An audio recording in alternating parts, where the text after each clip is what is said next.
Ashley Young, salah satu pemain tertua di Liga Inggris melawan Luchito Luis Diaz, salah satu winger paling menyeramkan di IPL. Ya kemarin kita ngelihat bagaimana seorang Ashley Young kesusahan, ya kan. Sebelum kita lanjut ke videonya, kita pengen minta bantuan teman-teman untuk klik subscribe, like videonya dan nyalain notification bell-nya. Karena kita butuh banget nih nyampe ke 1000 subscriber untuk bisa produksi lebih banyak lagi. Yuk kita bahas lebih lanjut, Merseyside Derby, Liverpool versus Everton.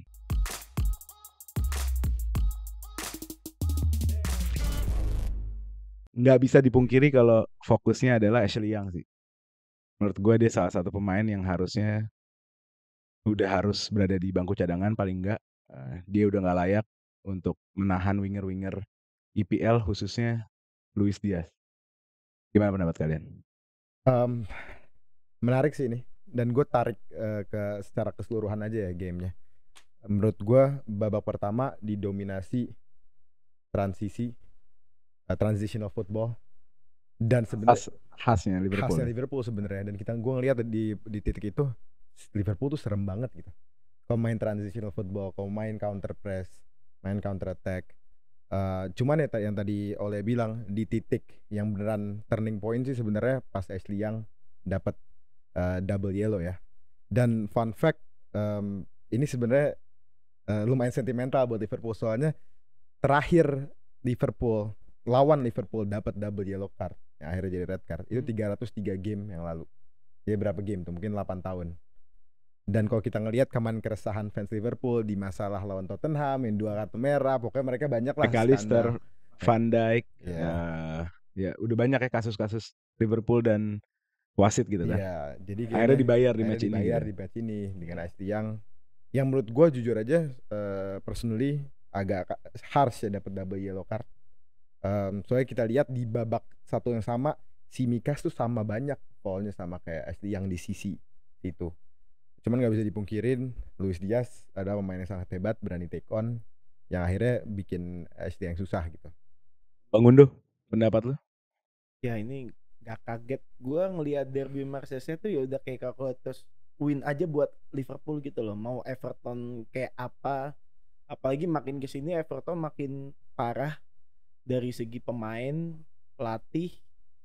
Seorang Ashley Young aja bisa ada di kanan gitu loh. Kalau lu udah kena kartu kuning pertama, berarti itu satu peringatan buat lo. Jadi kartu kuning kedua, apapun yang terjadi, ya lu nggak bisa dibilangin ya diusir. Yang gue layak ngeliat ya. Gue ngeliat situ. Kecuali strike red card ya. Kalau udah second yellow, ya udah, lu dia diperingatin berkali-kali. Kalau tadi Doli bilang sama banyak yang masih Mikas Paul, berarti kan Ashley Young ini nggak sekali ini pelanggaran, gitu. Ya cuman emang kalau ngelihat Luis Diaz seperti itu ya mungkin mau nggak mau gitu loh harus melakukan tackle keras atau resiko. Udah. Teman-teman boleh di-share pendapat kalian soal Ashley yang kemarin. Tapi gue mau fokus sama Luis Diaz sebenarnya. Gue ingat waktu dia masuk di winter 2022, ya kan, musim 2021-2022, salah satu winger menurut gue yang gue nggak kenal. Kalau nggak salah dia langsung ya dari Kolombia. Dari Porto. Oh Porto ya dia, sorry. Dia dari Porto, langsung buktiin dirinya. Kayak dia punya mental ya, emang ciri khas seperti biasa Amerika Latin. Gue inget banget berapa kali lawan Chelsea dia berani take on dan dia efektif banget gitu. Dia pemain Latin yang nggak banyak dribbling, artinya nggak banyak bikin nurunin tempo gitu, nggak kayak Anthony atau yang lainnya gitu kan. Jadi dia di saat dapat kesempatan dia terus maju gitu. Efektif. Tendangan-tendangan pressing dari luarnya juga cut inside-nya di atas rata-rata. Apakah Luchito Luis Diaz ini underrated? Menurut gue atau apa menurut kalian? Belum ya. Kalau dia kan dari Porto, kalau underrated dia harus coba berapa tahun ke depan di Liverpool, impact dia seperti apa gitu untuk tim. Mungkin di season setengah musim pertama Liverpool kontes di 4 turnamen, kalah di final Champions League, kalah di Liga di menit-menit akhir, tapi dia bisa menang 2 piala. Setelah itu dia sempat cedera setahu gue. cedera ya nggak sih? Ya, Cedera. jadi dia di awal efektif musim. 22-23 Iya. tuh dia hampir nggak main tuh. Ya itu. Nah sekarang kita bisa lihat dia 2 tahun ke depan bagaimana skema yang dibangun Klopp dengan Klopp datengin Darwin Nunez, Gakpo, berarti Tapi kan dia tetap pilihan pertama. iya maksudnya berarti ini ada something dari Klopp gitu loh. Transisi Ya. dari Firmino ke Mane, masuk Gakpo sama si Darwin. Nah ini kita lihat 1 tahun 2 ke depan apakah dia benar-benar konsisten di kiri, karena sampai sekarang striker aja entar Jota, entar Nunes, entar Gakpo, dan Klopp masih meramu untuk lini depan dan kiri juga. Kalau kanan kan udah salah pasti. Kalau menurut gue pribadi, Klopp nih masih konsisten dengan false nine-nya. Iya. Jadi dari Firmino dia mau transformasi ke Gakpo Jota kemarin juga. atau Jota. Jadi di saat Jota Gakpo kan nggak pemain bisa paling awal ya dibanding mereka semua itu. atau Jota, tapi menurut gue Jota tuh lebih versatile. Jota di mana-mana bisa. Bukan opsi utama false nine, tapi opsi utama false nine itu si Gakpo. Gakpo gitu loh. Overall pendapat lu gimana tentang match kemarin? Gamenya menarik ya, soalnya setelah kartu merah kelihatannya Liverpool kesusahan nyari kesempatan. Everton dengan kekuatan Van Dijk untuk low block kuat banget, itu sampai 70 menitan ke atas baru pecah telur gitu. Banyak tendangan desperate di luar kotak penalti, banyak banget itu di game tersebut. Tapi akhirnya dapat tuh handball, pasnya salah, gol. Akhirnya juga last minute salah lagi. Harvey Elliott harus gue patutin jempol, gue suka banget cara pemain dia. Dan salah pastinya kita nggak bisa raguin lah. Untuk decision maker dia top juga. Jadi ya comfortable win buat Liverpool, cuman gimana ya, agak susah gitu di akhirnya pecah telur golnya. Menurut lu? Darwin Nunez something big untuk Liverpool, dan gue yakin dari awal dia datang. Ini pemain belajar dari musim lalu. Ini pemain bagus, cuman media dan fans banyak terlalu meremehkan. Timing yang kemarin dia passing salah itu kalau dipegang Jota, Gakpo, gue rasa nggak bakal dipasing. Dan karena menitnya juga nggak sih? Dia nggak dapat menit yang banyak. Dia rata-rata jadi super sub kan? Iya, dia musim ini bisa super sub, dan lawan Newcastle 2 gol. Lawan apa gue lupa, ada impact. Nah sekarang impact lagi. Gue mudah-mudahan Klopp ini membuka mata, mainin dari awal. Sudah cukup dengan Diogo Jota. Nunes punya keputusan yang bagus banget, dia passing, dia capping bola dikit, umpannya bagus. Itu buat gue gak egois, salah. Nerima first time dengan sempurna. Ya itu. Jadi buat gue Darwin Nunes harus jadi striker utama, karena dia bisa di kiri, bisa di kanan. Oke.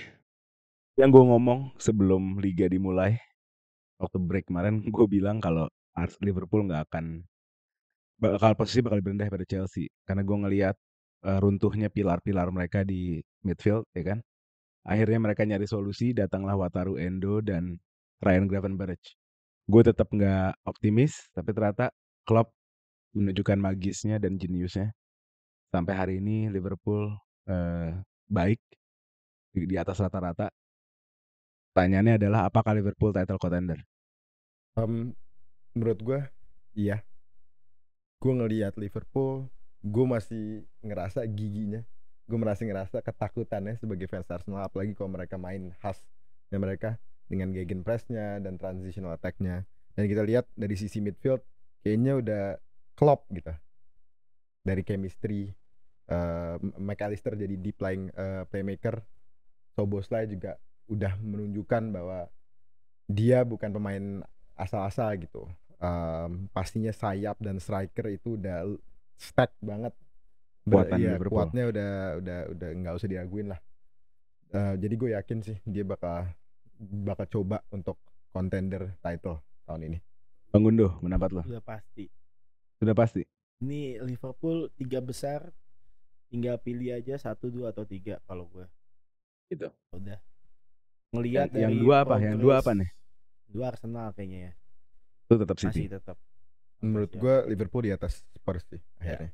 Di atas Spurs. Dan juga Klopp, walaupun McAllister sempat bilang bahwa dia nggak enjoy gitu loh, tapi dengan ciri khas Klopp yang bisa meyakinkan pemain, itu kan yang terjadi di musim-musim sebelumnya dengan Roberto Firmino, Sadio Mane dan beberapa pemain lain bermain tidak dalam posisinya.